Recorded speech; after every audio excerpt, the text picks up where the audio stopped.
बेटा और बहू माँ की शोक सभा मना रहे थे, यानी कि माँ मर गई है तो उसके लिए शोक सभा बैठाई हुई थी।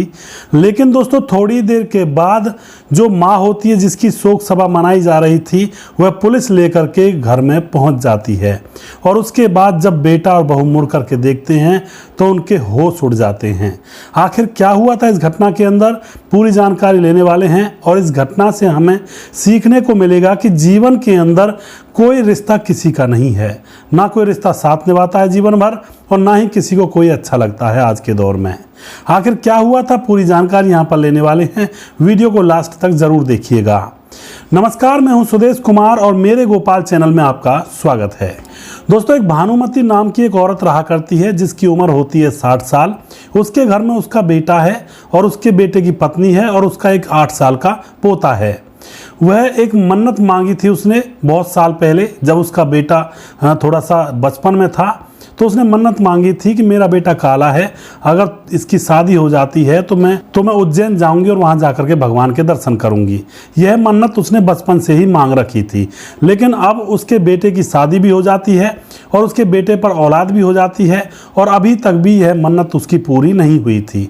अब तो यहाँ पर दोस्तों समय अच्छे से गुजर रहा होता है, कोई दिक्कत नहीं थी। तो उसका जो बेटा होता है वह एक दिन माँ से कहता है कि माँ, तुमने जो मन्नत मांगी थी उज्जैन जाकर दर्शन करने की वो अभी तक पूरी नहीं हुई है, तुम उससे पूरी कर लो। तो जो माँ होती है वह कहती है बेटा अगर पूरी हो जाए तो बहुत अच्छी बात है, क्योंकि कोई मन्नत अगर सर पर लेकर मर जाते हैं तो उसका आगे चलकर भुगतना पड़ता है। तो बेटा कहता है कि चलो चलते हैं, फिर हम 4 दिन के बाद चलते हैं, सारे लोग चलेंगे और वहाँ जा कर के खूब उज्जैन में भगवान के दर्शन करेंगे। तो माँ खूब खुश है कि बेटा उसको ले जा रहा है। उसके बाद दोस्तों ये सारे लोग तैयार हो जाते हैं, बेटा, बहू और माँ और पोता, सारे लोग तैयार होकर के ट्रेन में बैठ करके सीधा पहुंच जाते हैं उज्जैन और वहां जाकर खूब घूमते हैं इधर उधर। और घूमते घूमते अब दोस्तों शाम हो जाती है। शाम जैसे हो जाती है तो अब यह सारे लोग एक होटल में पहुंचते हैं जहां पर इसके बेटे ने रूम बुक करवाए हुए थे। एक रूम माँ के लिए था और एक रूम में इसका बेटा, बहू और उसका पोता सोने वाले थे। तभी जो शाम को जब समय होता है, खाना वगैरह ये खा लेते हैं, तो जो पोता होता है वह अपनी दादी के पास सोने की जिद करता है। लेकिन जो बेटा होता है वह अपने बेटे से कह देता है कि नहीं नहीं, तुम्हें मेरे पास ही सोना है, हमारे पास ही रहना है। दादी भी यह कहती है कि अगर बेटा मान नहीं रहा तो इसको मेरे पास भेज दो। लेकिन जो बेटा होता है वह मना कर देता है कि नहीं माँ, इसको हमारे पास ही सोने दो, आपको परेशान कर देगा। उसके बाद दोस्तों ये खाना खाने के बाद अपने अपने कमरे में सो जाते हैं। सोने के बाद अब जब सुबह होती है तो जो बुजुर्ग औरत थी भानुमति, उसकी आंखें खुलती हैं। वह देखती है कि उसका बेटा बहू यहाँ पर आए नहीं है। वह खड़ी होती है, कमरे से बाहर निकलती है और अपने बेटा बहू के कमरे की तरफ देखती है तो वहाँ पर रूम लॉक था, यानी कि वहाँ से वह लोग जा चुके थे। अब उसके बाद जो बूढ़ी औरत होती है वह नीचे रिसेप्शन पर जाती है और वहाँ पर 2 लड़कियाँ थी। उनसे पूछती है कि मेरे बेटा बहू थे मेरे बगल वाले कमरे में, वो कहाँ गए हैं, क्या तुमको बताकर गए हैं? तो दोस्तों वहाँ पर एक लड़की होती है जिसका नाम होता है प्रिया, जिसकी उम्र होती है 22 साल। वह कहती है माँ जी आप रुकिए, मैं देख कर बताती हूँ। तो वह रजिस्टर देखती है तो उसमें प्रिया को पता चलता है कि उस बुजुर्ग औरत के बेटा और बहू तो जा चुके हैं और उनका एक दिन का ही रूम का जो बुकिंग थी वो थी, और जो बुजुर्ग औरत की बुकिंग थी वो 2 दिन के लिए थी। अब तो जो लड़की होती है वह महिला से कहती है कि माँ जी आपके बेटा बहू आपको यहीं पर छोड़कर जा चुके हैं और आपके रूम की बुकिंग 2 दिन के लिए है, आप 2 दिन यहाँ पर ठहर सकती हो। अब तो यह बात जब बुजुर्ग औरत सुनती है तो उसको यकीन नहीं आता है और उसके बाद जो बुजुर्ग औरत होती है वह यह सोचती है कि मेरे कमरे की बुकिंग अगर 2 दिन के लिए है तो मेरे बेटा बहू कहीं घूमने गए होंगे और वो आ जाएंगे जल्दी ही मुझे लेने के लिए, ऐसे कैसे मुझे छोड़कर जा सकते हैं। अब दोस्तों बुजुर्ग औरत से जो वह लड़की होती है रिसेप्शन पर, वह कहती है कि माँ जी यहाँ पर बहुत सारे ऐसे किस्से होते हैं, जो बच्चे होते हैं माँ बाप को ऐसे छोड़ जाते हैं। लेकिन बुजुर्ग औरत मानने के लिए तैयार नहीं थी। वह अपने कमरे में चली जाती है, अपने बहू बेटा का इंतज़ार करती रहती है। सुबह से शाम हो जाती है और अब दोस्तों दूसरा दिन होता है। दूसरे दिन जो ये रिसेप्शन पर लड़की थी यह जब आती है तो देखती है कि होटल का मैनेजर उस बुजुर्ग औरत को धक्के देकर होटल से बाहर निकाल रहा था। तभी जो रिसेप्शन पर काम करने वाली लड़की होती है प्रिया, वह मैनेजर से उल्टा सीधा बोल देती है कि तुझे तमीज़ नहीं है, यह बुजुर्ग औरत है, तुम इसे धक्का देकर निकाल रहे हो। तो जो मैनेजर होता है वह कहता है कि तुम्हारा खर्चा पानी भी इस होटल से ही चलता है। लेकिन प्रिया कहती है कि होटल में फ्री में नहीं दे देते आप लोग मुझे, मैं यहाँ पर काम करती हूँ तो आप पेमेंट देते हो। उसके बाद दोस्तों प्रिया उस बुजुर्ग औरत को अपने साथ होटल से बाहर एक डेस्क पर बैठा देती है, बेंच पर एक पार्क के अंदर। और उसके बाद वह सोचती है कि इस बुजुर्ग औरत को अगर मैं अपने घर ले जाऊं तो कैसा रहेगा। और उससे वह भी पूछती है कि माँ जी आपको आपकी एड्रेस का पता है। लेकिन बुजुर्ग औरत को ज़्यादा कुछ पता नहीं था, गांव वगैरह का पता था, उससे पता निकल नहीं पा रहा था।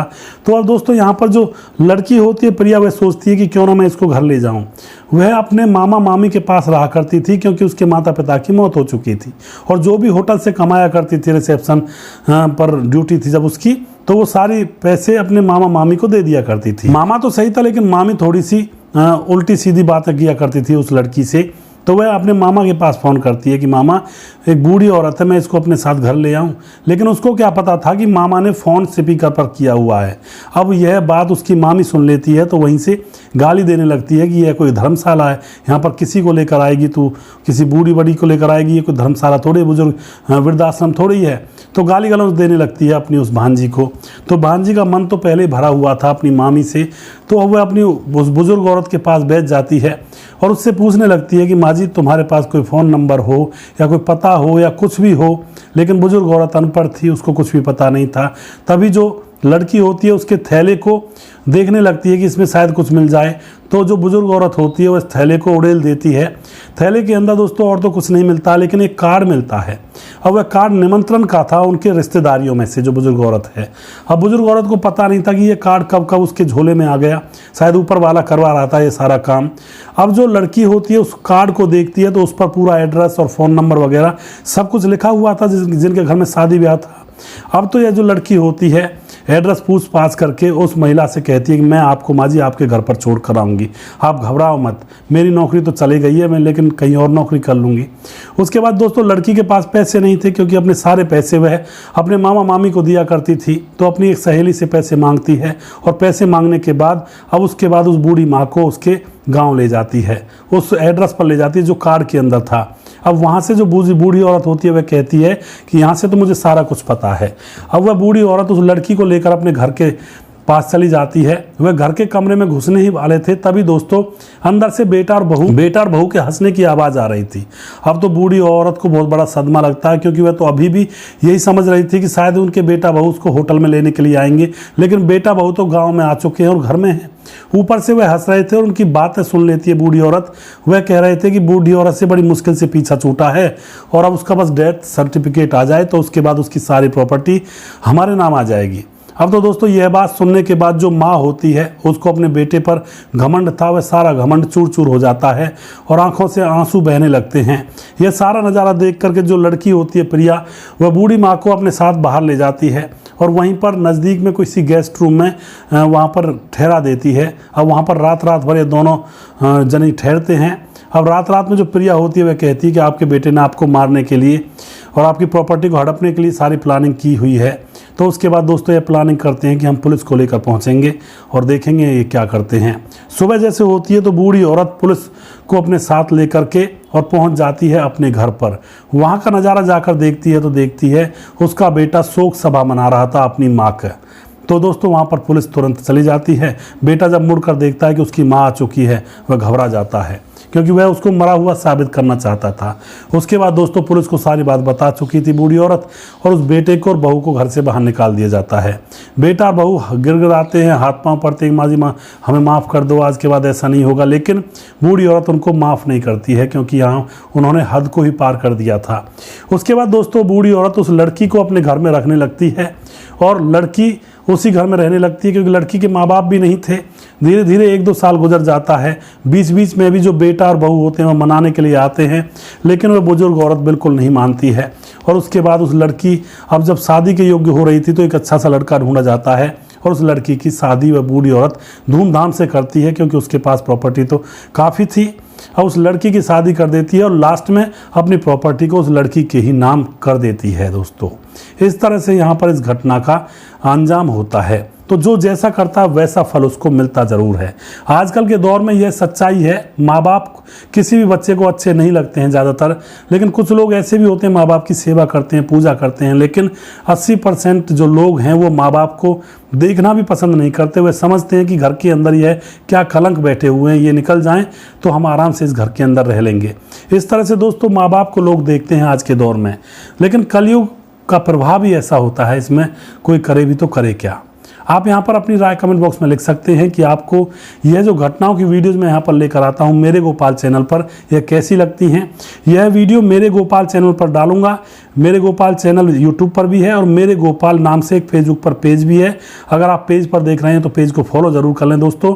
यूट्यूब पर देख रहे हैं तो यूट्यूब के चैनल को सब्सक्राइब ज़रूर कर लें, मेरे गोपाल चैनल को। अगला वीडियो बहुत जल्दी फिर से लेकर आऊँगा, तब तक आप खुश रहें, सावधान रहें। जय हिंद, जय भारत।